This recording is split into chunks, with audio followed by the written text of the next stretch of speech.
Hello everyone. So today we are going to start with transfer of property act 1882, जिसे हम हिंदी में बोलते हैं संपत्ति अंतरण अधिनियम 1882। इसमें हम क्या क्या पढ़ेंगे आज। सबसे पहले तो ट्रांसफ़र क्या होता है, हम किसका ट्रांसफ़र करने वाले हैं, यहाँ पे इमूवेबल प्रॉपर्टी वो यहाँ पढ़ने वाले हैं हम। सेक्शन 3 यहाँ हम पढ़ने वाले हैं, सेक्शन 6 यहाँ पढ़ने वाले हैं, सेक्शन 5 यहाँ पढ़ने वाले हैं हम, ठीक है। और बेसिक अंडरस्टैंडिंग जैसे जनरल क्लॉज एक्ट के बारे में क्या है, यहाँ पे कुछ डेफिनेशन क्या इंक्लूड किया है वो जनरल क्लॉज एक्ट में दिया गया है। तो बेसिक ओवरव्यू हम आज ट्रांसफ़र ऑफ प्रॉपर्टी एक्ट का इस एक्ट में देखेंगे, ठीक है। सो लेट नहीं करते हैं, फटाफट स्टार्ट करते हैं। तो ट्रांसफ़र ऑफ प्रॉपर्टी एक्ट 1882 ये एक्ट आया क्यों। पहली बात तो इस एक्ट का लाने का पर्पज़ था कि जो ट्रांसफ़र है इसके जो रूल्स हैं इमूवेबल प्रॉपर्टी के रिगार्डिंग उसको कंट्रोल किया जाए। दूसरी चीज़ जो कॉन्ट्रैक्ट एक्ट का जो कोड है उसको कंप्लीट किया जाए इमूवेबल प्रॉपर्टी के रूल्स को फिक्स करके, ठीक है।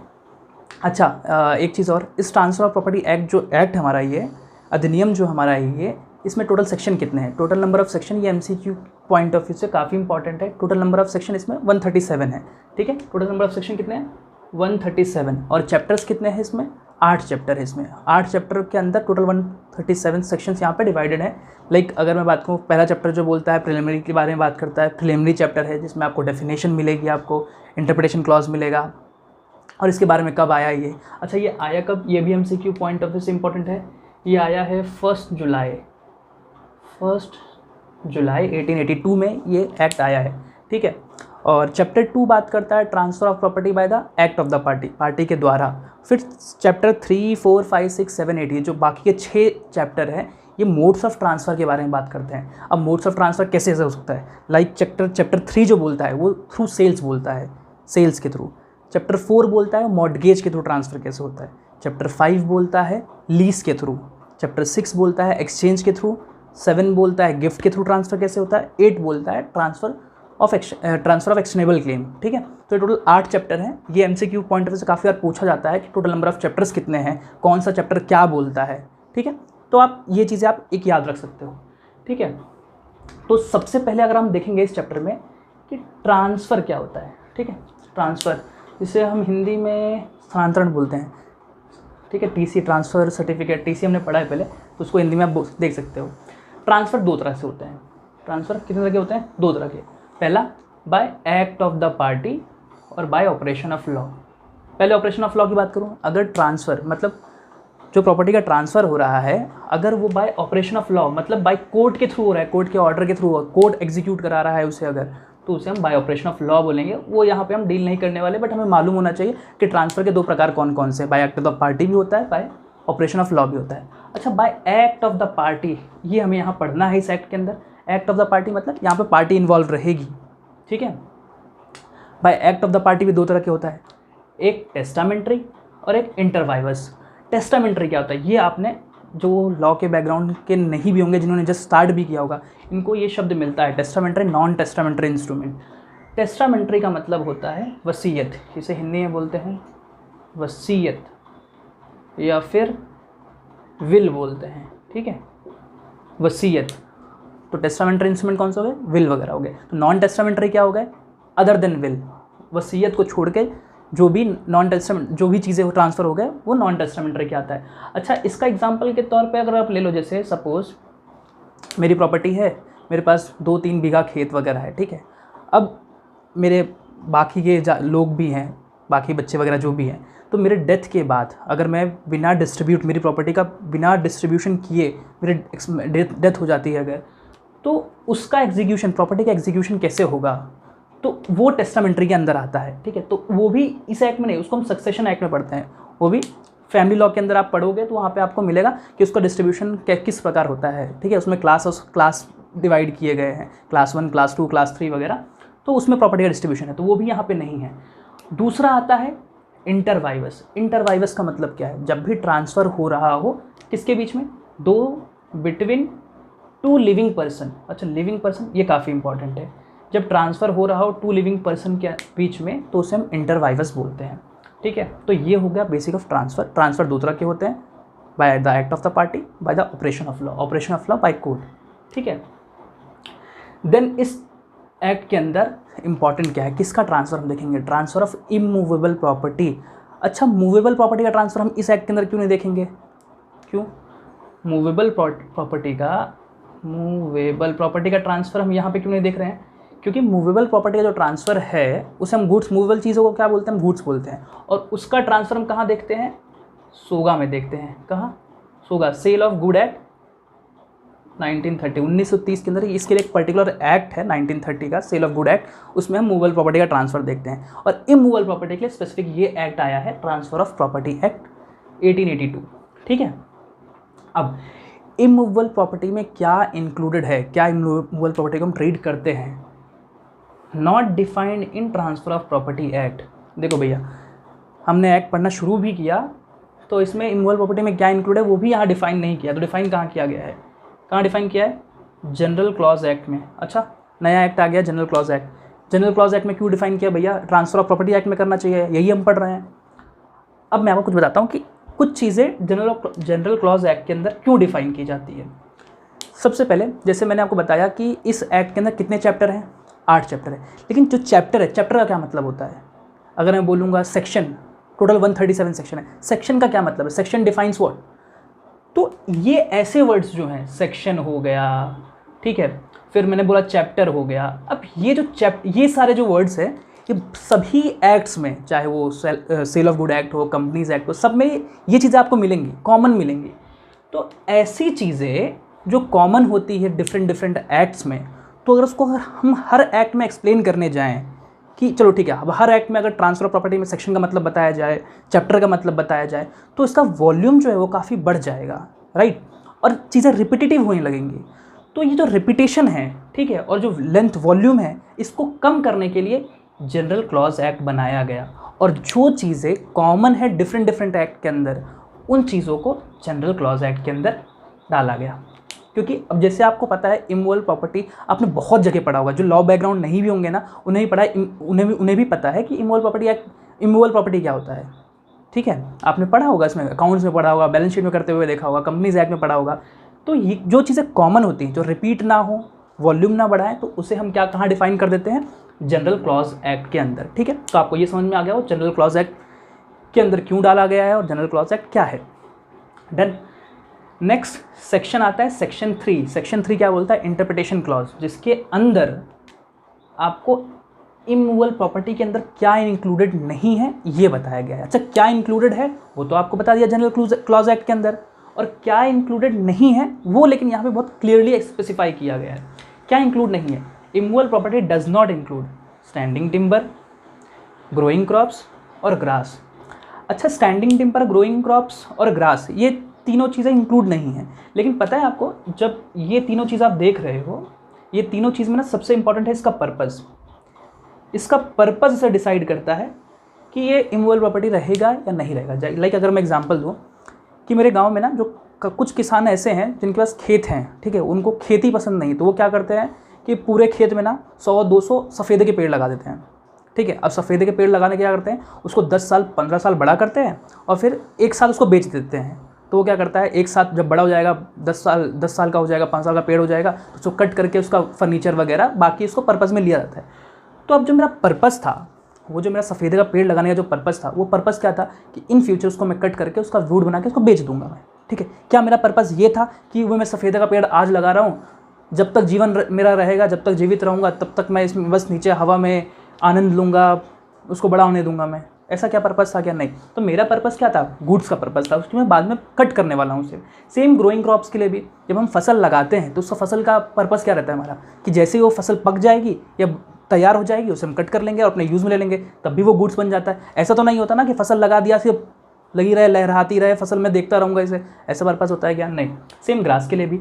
तो ऐसे जब पर्पज़ होता है ना हमारा, तो ये आ जाता है गुड्स के अंदर, और जब इसे गुड्स ट्रीट किया जाता है तो ये कहाँ डिफाइन करता है, सेल ऑफ गुड एक्ट, सोगा के अंदर, सेल ऑफ गुड एक्ट 1930। तो इसे हम कहाँ ट्रीट करते हैं, under the sale of good act के अंदर गुड्स ट्रीट किया जाता है। तो ये 3 चीज़ें इमूवेबल प्रॉपर्टी के अंदर इंक्लूड नहीं की जाती है, काफ़ी स्पेसिफाई किया है अच्छे से सेक्शन 3 के अंदर, इंटरप्रिटेशन क्लॉज के अंदर, what does not include under the immovable property act. ठीक है, अब अगर मैं बात करूँ किस चीज़ की, अच्छा ये चीज़ें मिस कर दी क्या मैंने, हाँ अच्छा, इसको मैंने याद करने मतलब बोलने की बहुत प्रैक्टिस की। एक लैटिन फ्रेज टर्म है, इसे पढ़ता हूँ एक बार। एलिनेशियो राई परफर्चूर जूरी अर्सेंडाई, ठीक है, पढ़ने में ऐसा ही है ये। लेकिन अच्छा, जब मेरे को ये सब लैटिन टर्म आते थे ना, तो मैं क्या करता था, स्पेलिंग तो मुझे याद नहीं होती, ज़िंदगी में याद नहीं होती इसकी, और प्रोनाउंसिएशन का तो 10 बार बोलूँगा तो भी एक बार गलत बोलूँ नहीं वाला हूँ मैं। तो मैं क्या करता था, इसको अच्छे से देख लेता था, ठीक है, एक बार देख लिया और इसका मीनिंग अच्छे से समझ लेता था कि ये कहता क्या है। ये जो हमारा ट्रांसफर ऑफ प्रॉपर्टी एक्ट 1882 है, लैटिन टर्म के हिसाब से ये जो लैटिन टर्म बोल रहा है एलिनेशियो राई परफर्चूर जूरिस एसेंडाई, इसका मतलब है कि जो ट्रांसफर ऑफ प्रॉपर्टी एक्ट है ये एक्यूमुलेशन के फेवर में नहीं है, प्रॉपर्टी किसी एक के पास रहे इसके फेवर में नहीं है, ये एलिनेशन के फेवर में, जितना ट्रांसफ़र हो उतना अच्छा है, कोई एक ही इसका वारिस बना रहा है ये फेवर नहीं करता। तो ये जो लैटिन फ्रेज है, टर्म है, ये यही बताता है, it is in favour of alienation not in accumulation of the property, ठीक है। तो ये भी काफ़ी इंपॉर्टेंट है, आप MCQ पॉइंट ऑफ व्यू से याद रख सकते हो इसे, ठीक है। तो ये तो हो गया हमारा ब्रीफ हो गया। अब हम आते हैं डायरेक्ट सेक्शन नंबर 5 एंड 6 पे। तो अब आते हैं हम सेक्शन नंबर 5 और 6 के पास आते हैं, ठीक है। सेक्शन 5 क्या बोलता है और सेक्शन 6 क्या बोलता है। सेक्शन 5 क्या बोलता है, सेक्शन 5 बोलता है ट्रांसफर ऑफ प्रॉपर्टी डिफाइंड, क्या बताता है ये सेक्शन 5 के अंदर। अब अगर आप ध्यान से देखोगे तो ये क्या बोलता है, it means an act by which living person conveys property in present और इन फ्यूचर टू वन और मोर अदर लिविंग पर्सन। अच्छा, एक लिविंग पर्सन पहले भी बीच में आया था, वो डेफिनेशन मैंने बोला इंपॉर्टेंट है, क्योंकि लिविंग पर्सन का मतलब क्या है, ये जो सेक्शन है ये बोलता है कि जब लिविंग पर्सन, एक एक्ट है बाय द पार्टीज़ के द्वारा जो एक्ट है, जब लिविंग पर्सन प्रॉपर्टी कन्वे मतलब ट्रांसफ़र करता है, प्रॉपर्टी का ट्रांसफ़र करता है प्रेजेंट और फिर फ्यूचर में, किसको, वन और मोर अदर लिविंग पर्सन को, ठीक है। अभी लिविंग पर्सन का मतलब क्या है, जो जीवित व्यक्ति है, इसमें कौन कौन आता है, जैसे मैं तो इंक्लूड हूँ ही, इसके साथ company, association, body of individual weather incorporated और नॉट, ये सब भी लिविंग पर्सन की डेफिनेशन के अंदर आते हैं। कंपनी क्यों, एसोसिएशन क्यों, जब आप इसके फीचर्स पढ़ोगे, कंपनी के फीचर्स पढ़ोगे, तो वो भी एक लिविंग पर्सन की तरह ट्रीट की जाती है, उसके साथ भी कॉन्ट्रैक्ट वैलिड करते हैं, वो लॉ के नज़रियों में एक जीवित व्यक्ति की तरह ट्रीट किया जाता है कंपनी वगैरह को, इसलिए यहाँ पे लिविंग पर्सन की डेफिनेशन डिफाइन किया गया। लिविंग पर्सन मतलब कंपनी, एसोसिएशन और body of individual weather incorporated और नॉट, ठीक है। दूसरी चीज़, अच्छा जब ट्रांसफ़र हम पढ़ते हैं तो ट्रांसफ़र के बीच में दो पार्टी कौन कौन सी हो जाती हैं। अगर मैं ट्रांसफ़र की बात करूँ तो ट्रांसफ़र में दो पार्टी कौन कौन सी होती हैं। एक पार्टी तो दो पार्टी तो रहेंगी नहीं, कम से कम दो पार्टी रहेंगी ना, दो पार्टी होना निश्चित है। पहला ट्रांसफरर, दूसरा कौन होगा, ट्रांसफरी, ठीक है, ये ट्रांसफ़र के केस में। दूसरा सेम जब हम मोड्स पढ़ेंगे इसके, तो मॉर्टगेज हुआ तो एक मॉर्टगेजर हो जाएगा, एक मॉर्टगेजी हो जाएगा, लीज के केस में लेसर लेसी हो जाएगा, गिफ्ट के केस में डोनर डोनी हो जाएगा, ठीक है। तो ये डिपेंड करेगा पार्टी टू पार्टी, लेकिन दो लोग तो होंगे ही होंगे इसमें, डन। तो सेक्शन 5 क्या बोलता है, by the act of the party. अच्छा, सेक्शन 5 और सेक्शन 6 ये जो हम पढ़ रहे हैं किस चैप्टर के अंदर आता है, ये चैप्टर 2 के अंदर आता है, ठीक है। क्योंकि मैंने आपको पहले बता दिया, चैप्टर 1 प्रिलिमिनरी है, chapter 2 by the act of the party के अंदर डिफाइन किया गया है सब चीज़ें। आई गेस सेक्शन 53A तक चैप्टर 2 चलता है, फिर उसके बाद मॉर्टगेज के सेक्शंस हैं, फिर लीज के सेक्शंस हैं, फिर डेफिनेशन सेक्शन बाय सेक्शन वो डिवाइड है, ठीक है। तो ये चैप्टर 2 के अंदर है, तो ये भी इंपॉर्टेंट है। फिर आता है सेक्शन 6। सेक्शन 6 बोलता है व्हाट मे बी ट्रांसफर्ड, क्या ट्रांसफ़र हो सकता है इस एक्ट के अंदर। ये सेक्शन क्या बोलता है, property of any kind may be transferred, property of any kind में भी, ये सेक्शन 6 क्या बोलता है, किसी भी तरह की प्रॉपर्टी ट्रांसफ़र हो सकती है एक्सेप्ट दीज 8, एक्सेप्ट दिस, ये जो 8 पॉइंट्स हैं ये छोड़ के बाकी आप कोई भी प्रॉपर्टी रहेगी वो ट्रांसफ़र हो सकती है यहाँ पे, ठीक है। अब ये तो मतलब सेक्शन जो इनडायरेक्टली क्या बता रहा है, इसके एक्सेप्शन बता रहा है इनडायरेक्टली, क्योंकि सेक्शन में स्टार्टिंग के जो सेंटेंस है वो सिर्फ यही बोलता है, any types of property can be transfer except all this 8 things can not be transfer. ये काफ़ी इंपॉर्टेंट सेक्शन है, ये बहुत बार पूछा जाता है, कभी कभी इसके सिर्फ 1-2 पॉइंट पूछ लिया जाता है कि स्पेक सक्सेशन क्या होता है, ईजमेंट क्या होता है, ये सिंगल पॉइंट पे भी क्वेश्चन आता है और फुल फ्लेश क्वेश्चन भी पूछे जाते हैं। तो सबसे पहले हम बात करते हैं स्पेक सक्सेशनरीज और होप ऑफ सक्सेशन क्या होता है। अब क्या ट्रांसफ़र नहीं हो सकता है ना, हम उसके बारे में पढ़ रहे हैं। सेक्शन 6 जो बोलता है कि व्हाट मे बी ट्रांसफर, इसके अंदर 8 पॉइंट्स दिए हैं, वो एक्सेप्शंस के हैं कि इसको आप ट्रांसफ़र नहीं कर सकते, बाकी सब चीज़ें ट्रांसफ़र कर सकते हो, जिसमें सबसे पहला पॉइंट है स्पेक सक्सेशनरीज, होप ऑफ सक्सेशन। अब इसे हम चांस ऑफ लेगेसी भी बोलते हैं, ठीक है, चांस ऑफ हेयर अपेरेंट भी बोलते हैं। लाइक देखो, अगर जैसे मैं बोलता हूँ कि मैं मेरे खानदान का एक वारिस हूँ, ठीक है, मेरे पापा के पास कुछ प्रॉपर्टी है अभी, 2 बीघा 3 बीघा मान लो आप, जो भी प्रॉपर्टी है, ठीक है, और मुझे ऐसा लगता है कि उनके बाद ये प्रॉपर्टी मुझे आने वाली है, ठीक है, वापस मुझे ही आएगी क्योंकि मैं उनका वारिस हूँ। अब ये चीज़ अभी आई हुई नहीं है, लेकिन मुझे ऐसा लगता है कि प्रॉपर्टी बाद में मुझे मिलने वाली है। तो जस्ट इस बेस पे कि चांसेस है प्रॉपर्टी मुझे मिलने के, तो मैं जो ये मेरा राइट है कि जो फ्यूचर में मुझे प्रॉपर्टी मिलने वाली है, क्या मैं इसको अभी बेच सकता हूँ किसी और को? तो ये वो बात कर रहा है। तो आप वो राइट जो आपको फ्यूचर में आपको लगता है कि मिलने वाला है या मिल सकता है, उसे आप ट्रांसफ़र नहीं कर सकते जस्ट बिकॉज ऑफ होप कि आपको ये मिल सकती है, ठीक है।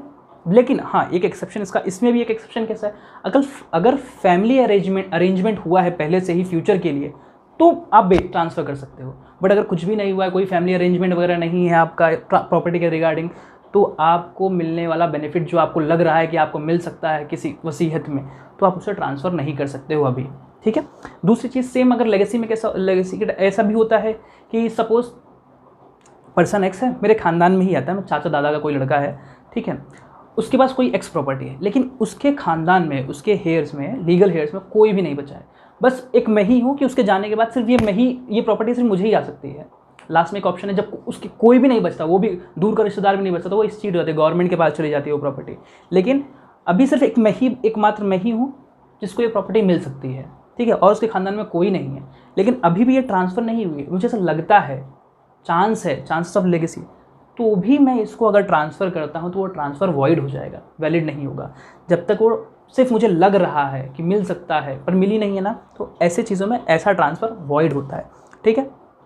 सेम आप एग्जांपल ले लो, अगर कोई लॉटरी लगती है मुझे, ठीक है, अगर मैं लॉटरी का टिकट खरीदता हूँ, सपोज 10-15 रुपये का टिकट खरीदा मैंने, और वो लॉटरी का प्राइस अमाउंट है 1 करोड़ का, ठीक है, प्रोबेबिलिटी है, क्योंकि देखो प्रोबेबिलिटी देखा जाए तो एक तो मैं भी मेरी भी चांसेस लग सकती है ना, प्रोबेबिलिटी है कि मैं भी जीत सकता हूँ, लेकिन मैंने ये मान लिया कि वो 1 करोड़ की प्रॉपर्टी, 1 करोड़ का जो प्राइस है, विनिंग प्राइस है, वो मुझे ही मिलेगा, ऐसा मैंने मान लिया, और मैंने वो किसी और को ट्रांसफ़र कर दिया कि भाई ये ले ले, मेरी 1 करोड़ की लॉटरी का टिकट है, मैं जीतने वाला हूँ, पक्का है, और मुझे ये चीज़ें दे दे। अगर मैंने वो ट्रांसफ़र करके कोई भी बेनिफिट ले लिया उस चीज़ से, जस्ट इस होप से या कि प्रोबेबिलिटी है कि मैं जीत जाऊंगा, तो ऐसा ट्रांसफ़र भी वॉइड होता है। तो चाहे आप होप ऑफ सक्सेशन बोलो, या फिर लेगेसी के लिए बोलो, या फिर आप प्रोबेबिलिटी बोलो, कोई अदर प्रोबेबिलिटी बोलो, तो ऐसा इस बेसिस पे ऐसा कोई भी बेनिफिट अगर आप लेते हो तो वो वॉइड कहलाता है, ठीक है। तो आई होप आपको ये समझ में आया, succession is hope of succession. दूसरा आता है a right of re entry for breach of any condition. Right of re entry मतलब क्या?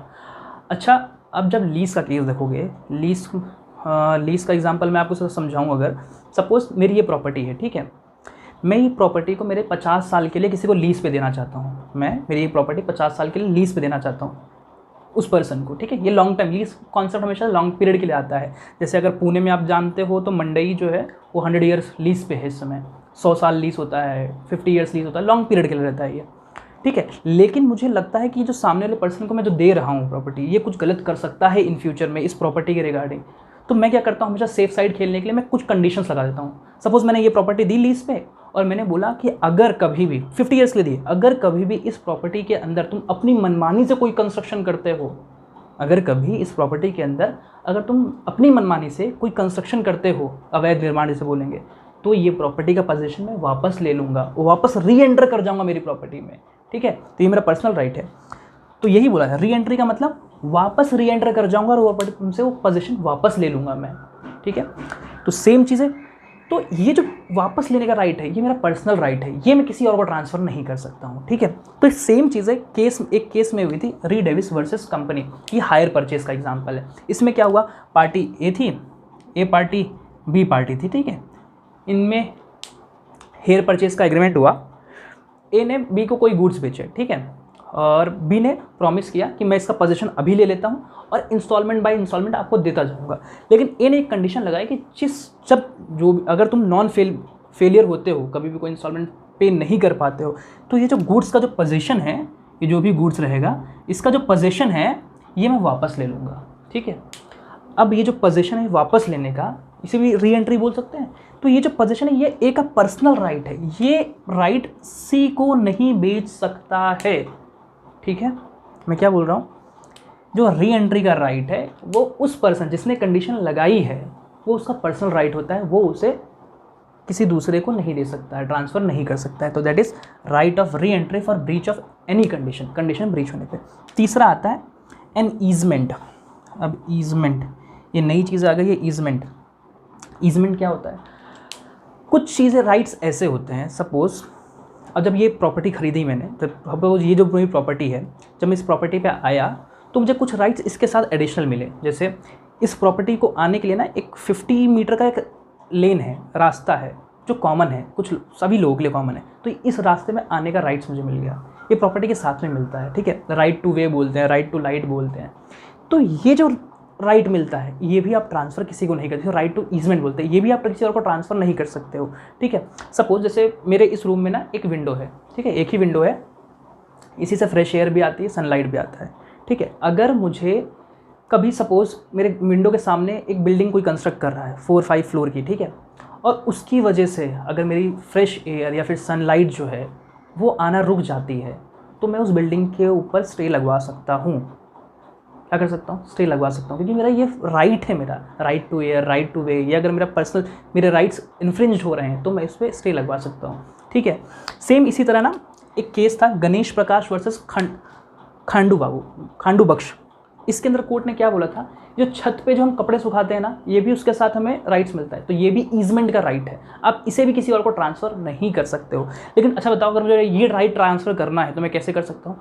ये प्रॉपर्टी के साथ ट्रांसफ़र हो सकता है, सिंगल या ट्रांसफ़र नहीं होगा। राइट टू ईजमेंट, ईजमेंट का जो राइट है, जो बेनिफिट मिला है, वो आप ट्रांसफ़र नहीं कर सकते हो। लेकिन अगर ये मैं प्रॉपर्टी ट्रांसफ़र कर रहा हूँ तो ये साथ में ईजमेंट का राइट उसको मिल जाता है, बेनिफिट मिल जाता है। लेकिन सिंगल ईजमेंट का राइट ट्रांसफ़र नहीं कर सकते आप, ठीक है। Right N easement. नेक्स्ट आता है right of religious office of Mahant, priest etcetera. ये जो मंदिर मस्जिद में आते हैं महंत होते हैं, इनके जो इमोल्यूमेंट्स होते हैं, जो पैसा मिलता है, धन मिलता है इनको, ये राइट्स भी आप ट्रांसफ़र नहीं कर सकते हो। बहुत ही सिंपल पॉइंट है ये। Right of religious office of Mahant, priest etcetera, इनके राइट्स भी आप ट्रांसफ़र नहीं कर सकते हो। ये इनका पर्सनल राइट है, ये इनको अकेले मिलता है ये, ठीक है। नेक्स्ट पॉइंट क्या है? Right to future maintenance. Future maintenance can't be transfer.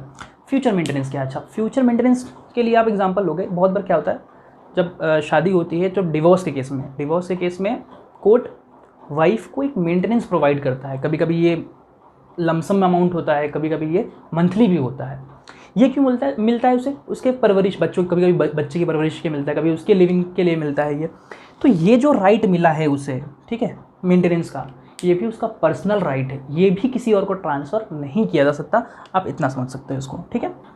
Right to future maintenance can't be transfer. Done. Next क्या है? अ पब्लिक ऑफिस और the salary of a public officer. ये बहुत कॉमन पॉइंट है, आप लोगों को पता है कि पब्लिक ऑफिसर को जो सैलरी मिलती है, पब्लिक ऑफिसर, ये उनकी ड्यूटीज़ के लिए, उनके राइट्स, उनकी रिस्पॉन्सिबिलिटी के लिए उन्हें कोई पेमेंट किया जाता है। तो ये जो राइट है ये भी आप किसी और को ट्रांसफ़र नहीं कर सकते, वो भी उनको पर्सनली मिलता है ये चीज़ें, ठीक है। कोई पब्लिक ऑफिसर है, उसको मिलने वाली सैलरी हो गई, ठीक है, या पब्लिक ऑफिस हो गया, ठीक है, गवर्नमेंट के द्वारा मिलने वाला, तो ये भी आप ट्रांसफ़र नहीं कर सकते हो, नॉन ट्रांसफरेबल होता है। अगर आप ट्रांसफ़र करते हो, सच ट्रांसफ़र इज़ वॉइड, वॉइड अब इनिशियो बोल सकते हो, अगेंस्ट द पब्लिक पॉलिसी के अंदर भी आ जाता है ये।